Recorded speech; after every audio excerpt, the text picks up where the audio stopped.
মুফতি মাওলানা আমির হামজা সাহেব নিজেকে আসলে উপরওয়ালা বলেছেন। আপনারা পুরো বক্তব্যটা দেখবেন। উপরওয়ালা কুষ্টিয়ায় কেউ নেই, উপরওয়ালা এখন আমি, মানে এত ক্ষমতা নিয়ে কে চলে কুষ্টিয়ায়, আমি দেখবো বাকিটা।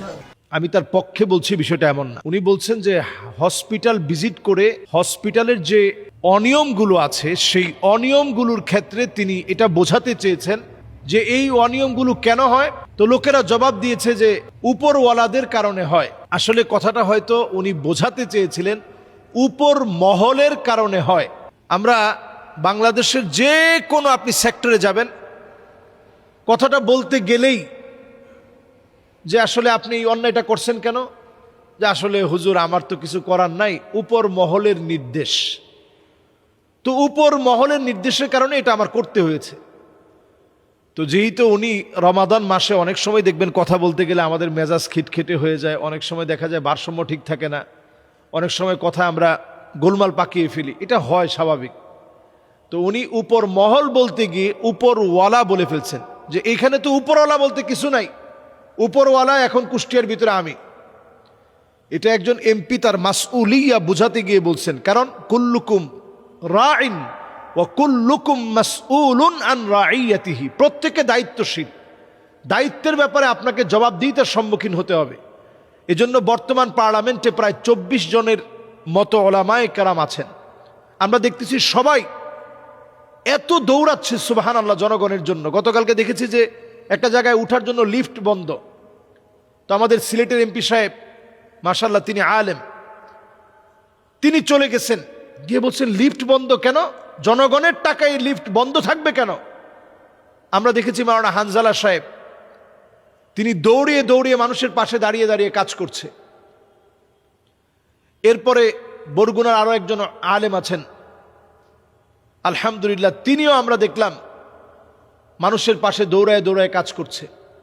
তো আলেমরা যেখানে আছেন এখানে কল্যাণ আসার জন্য আমরা প্রত্যাশী। আমরা দেখেছি রংপুরের মিঠাপুকুরের আমাদের মাওলানা নুরুল ইসলাম সাহেব, আমরা নুরুল আমিন সাহেব, মাওলানা নুরুল আমিন সাহেব, তিনিও মানুষকে সেদিন খুতবার মধ্যে স্পষ্ট বলেছেন যে যদি আমাকে ফোনে না পান, আমার বাসায় গিয়ে যদি আমার দায়িত্বের কারণে আমাকে না পান, মাওলানা নুরুল আমিন সাহেব যে কথাটা বলছেন জুমার মধ্যে, ওইটা আমি কোট করছি, বাসায় গিয়েও যদি না পান তাহলে আমাকে যেখানে পাবেন আমাকে ধরে ফেলবেন, হাত দিয়ে ধরে আমারে সোজা করে দিবেন, যে আপনারা পাই না কেন। একজন এমপির বক্তব্য যদি এমন হয় যে হাত দিয়ে আমাকে সোজা করে দিবেন, তো এরকম এমপি তো আমাদের প্রয়োজন, যারা জনগণের জন্য খাটবে, জনগণের জন্য কাজ করবে, যাদেরকে পাবো বলে আমরা ভোট দিয়েছি। তো আমরা আশাবাদী যে আমাদের যারা ওলামায়ে কেরামের একটা বহর এখন এবছর পার্লামেন্টে গিয়েছে, একটা পরিবর্তন আসবে ইনশাআল্লাহ। এই পরিবর্তন আসার ক্ষেত্রে মিডিয়া যেহেতু আলেম ওলামাদেরকে অনেক সময় নেগেটিভভাবে উপস্থাপন করার চেষ্টা চালাবে, নেগেটিভ প্রচারণা চালানোর ক্ষেত্রে এই ছোট ছোট কথাগুলো কিন্তু বড় করে হাইলাইটস করবে।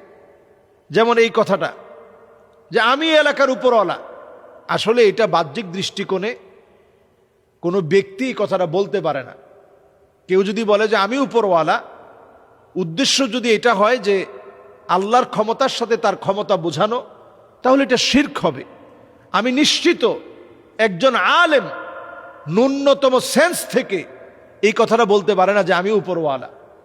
উদ্দেশ্য হচ্ছে এই যে আসলে উপর মহলের চাপে আপনারা কোনো কাজ করবেন না। আমি এই এলাকার সবচেয়ে উপর মহলের লোক, আমি এখানের এমপি, সুতরাং আমি যেটা বলবো সেইভাবে আপনারা কাজ করার চেষ্টা করবেন।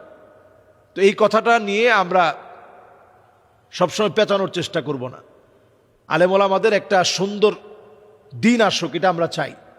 এজন্য আমরা ভালো জিনিস ভালোভাবে উপস্থাপন করব, আলেমদের পাশে থাকব, নিজেরা কথা বলার সময় খেয়াল রাখবো ইন্নাল আবদা লা ইয়াতাকাল্লামু বিল কালিমা, মানুষ কখনো কখনো একটা কথা ভুলভাবে বললে এত দূরে চলে যায়, আবআদু বাইনাল মাশরিকি ওয়াল মাগরিব, একেবারে অনেক দূরে চলে যায়, মানুষের মন থেকে ছিটকে পড়ে যায়।